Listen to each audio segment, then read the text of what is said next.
हनुमान जी को माता सीता की खोज करने के लिए भेजा।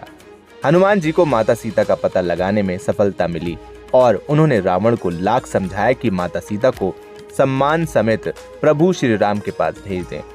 रावण ने हनुमान जी की एक न मानी और अपनी मृत्यु को निमंत्रण दे डाला।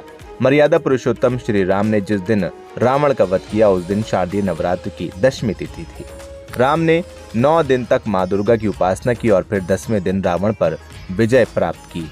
इसलिए इस त्योहार को विजयदशमी के रूप में मनाया जाता है।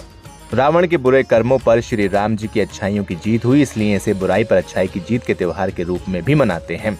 ऐसे में लोगों के मन में ये भी सवाल आता है कि क्या इसी दिन रावण मारा गया था या नहीं। तो आइए जानते हैं। ये उस समय की बात है जब भगवान शिव से वरदान और शक्तिशाली खड्ग पाने के बाद अहंकारी रावण और भी ज्यादा अहंकार से भर गया था। वो पृथ्वी से भ्रमण करता हुआ हिमालय के घने जंगलों में जा पहुंचा।